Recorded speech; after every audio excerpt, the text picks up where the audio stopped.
On va parler sport sur ce plateau et nous recevons notre confrère Ben Ngoï qui va nous parler de l'actualité dans le secteur du sport. Bonsoir Ben. Bonsoir Monsieur Olivier. Quoi de neuf dans le sport aujourd'hui? Aujourd'hui, nous allons parler des compétitions interclubs de la CAF. Il faut savoir que la République démocratique du Congo a 4 clubs qui vont devoir défendre le couleur du pays en Ligue des Champions et en Coupe de la Confédération africaine du football.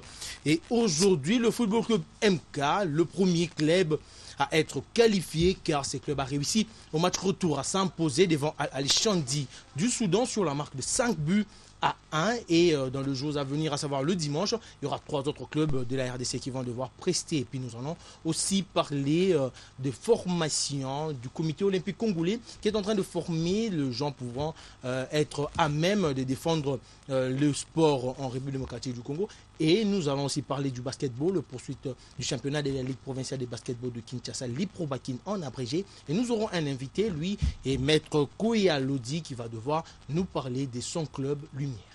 Alors, les détails par rapport à tous ces titres que vous avez développés.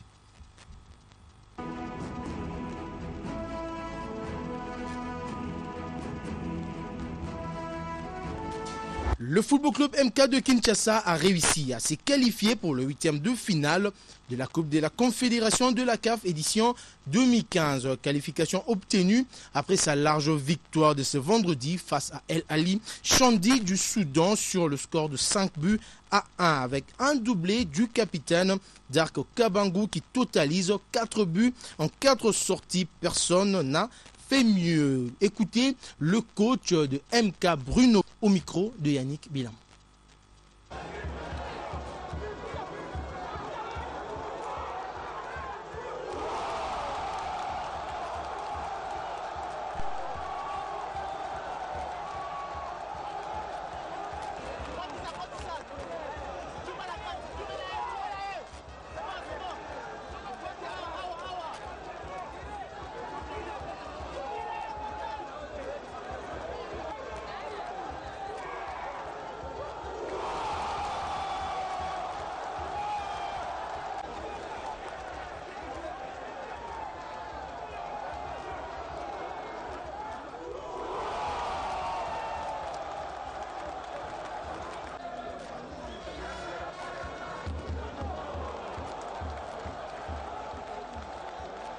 Je l'avais dit, il fallait se qualifier, on l'a fait brillamment. Je pense qu'au Congo, vous êtes toujours jamais content. Moi, je suis content, je suis qualifié. Que n'aurais-tu pas dit si on n'était pas qualifié? On a marqué 5 buts, je ne sais pas qu'est-ce qu'on peut faire de plus. On a marqué 5 buts, demi-temps, je ne sais pas. Une équipe qui est en demi-temps qui marque 5 buts, je ne sais pas. Dit qu'il y a eu des failles. Il y a eu peut-être des faiblesses en deuxième mi-temps. Voilà, mais ce sont que des failles, mais on a gagné 5 à 1. Qu'est-ce qu'on voulait qu'on fasse? MK n'a jamais gagné, on l'a fait. MK ne marque pas les buts, on marque 5 buts. Je ne sais pas que dire. Mais je suis tout à ma joie. Et je suis heureux pour les gamins qui ont fait un travail énorme. Une équipe qui a un CV, je dirais, rudimentaire, mais qui arrive à se qualifier pour la 8e. Je pense qu'il faut d'abord nous féliciter de ce qu'on a fait. Le reste, nul n'est parfait. On sait qu'on doit se perfectionner dans des domaines, je le sais, c'est mon boulot. Mais 5 à 1, je crois qu'il faut quand même nous féliciter. Voilà. Ça n'avance pas. Cette fois, il n'y a pas de gratuité. Et donc, l'entraîneur de cette équipe, mais également son capitaine, était hier en conférence de presse d'avant-match, justement pour répondre à de préoccupations des journalistes. Ils l'ont dit, ils sont restés une fois de plus confiants. Quoi qu'il y a un but à remonter, en tout cas, Dark Kabangu ou encore Bruno Bla sont restés confiants. On va les écouter. Qu'est-ce qu'ils pensent justement de cette rencontre? Et le défi pour MK, c'est de gagner. À l'absolu, il faut gagner à tout prix pour espérer poursuivre cette aventure de Coupe de la Confédération. En Coupe de la Confédération, on va écouter tour à tour Bruno Bla, l'entraîneur, mais également le capitaine de MK Football Club, Dark Kabangu. Contre Shark, on a joué contre Shark. Moi, je le dis, on ne s'est pas donné vraiment à fond. On n'a pas voulu pousser. On n'a pas vraiment voulu pousser. Et en compétition africaine, nous savons que nos vies dépendent de cette compétition, quoi. Nous savons que nos vies, nos carrières, tout dépend de cette compétition. Nous sommes sûrs et confiants que nous pouvons faire mieux que tout ce jour passé. Depuis 3 matchs, on est dans une passe un peu difficile à tous les niveaux. Mais là, c'est un match spécial parce que c'est un match d'abord de haut niveau de la Coupe d'Afrique. Donc il va falloir d'abord nous surpasser. Donc pour me résumer, je crois que c'est la volonté, l'envie et une volonté farouche d'écrire une page de notre histoire qui ne fait que commencer. Je n'ai préservé qui que ce soit, simplement j'ai 24 joueurs et j'ai émis un système de turnover, donc voilà. Et cela m'a aidé, heureusement même, à trouver un joueur qui m'a convaincu, que je vais inclure demain. Donc tout match est un match, mais là c'est un match vraiment de l'INAFoot. Et le match de demain, c'est un match aussi d'un autre niveau.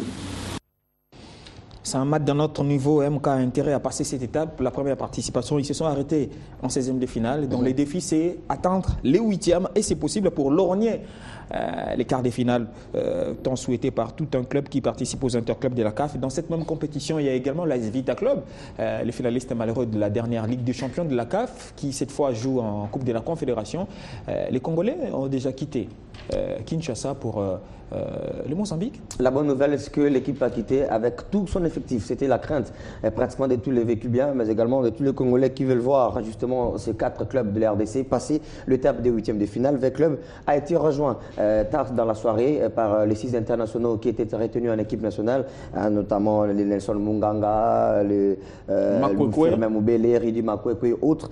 Tous ont renforcé leur stature, mais également l'entraîneur principal, Florent Ibenge, et donc tous ont quitté Kinshasa hier vers 22h30, destination Mozambique via Éthiopie, et l'équipe arrive normalement ce matin du côté du Mozambique, puis prendra son quartier général, et dimanche c'est les Big Events face à Ferroviario Beira. Alors comment le club a préparé cette rencontre? Tentative de réponse avec Nelson Lukang, il est gardien de cette équipe, mais également vice-capitaine. Un des éléments clés de l'AS Vita Club, Nelson Lukang, qui commence à prendre de l'âge, mais également qui reste encore un des lieutenants au sein du team vert et noir de Kinshasa. On écoute, et bien sûr, Nelson Lukang.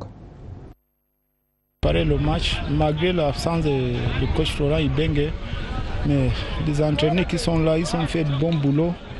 Et nous savons qu'on a une avance de 3 buts, mais ça ne sera pas un match facile. Vous savez que dans le football, tout est possible. Et nous sommes vers club. On va aussi montrer que nous aussi, nous sommes les grands joueurs. Et on sort de jouer la finale de la Ligue des champions africains. Donc on a l'expérience de gérer les qualités de matchs comme ça. Non, pas pour attaquer. Nous ne pas pour aller défendre parce qu'on sait que nous, on a les qualités de joueurs qui sont capables de faire la différence. Donc on n'est pas pour attaquer. Et pour défenser, on va aller jouer comme on a joué chez Mazembe à Lumumbashi. Donc nous partons pour aller jouer et gagner notre match. Nous ne pas pour aller défendre. Non. On part là-bas pour jouer notre match et plus gagner le match. Parce qu'il y a confiance qu'on peut les gagner ce match. Ça c'est bien. Je vais bien. On ne part pas là-bas pour gagner. Non, pas pour aller défendre, mais pour gagner un match. On ne part pas là-bas pour aller défendre. C'est un Camerounais. C'est un Camerounais, mais il se permet quand même de parler.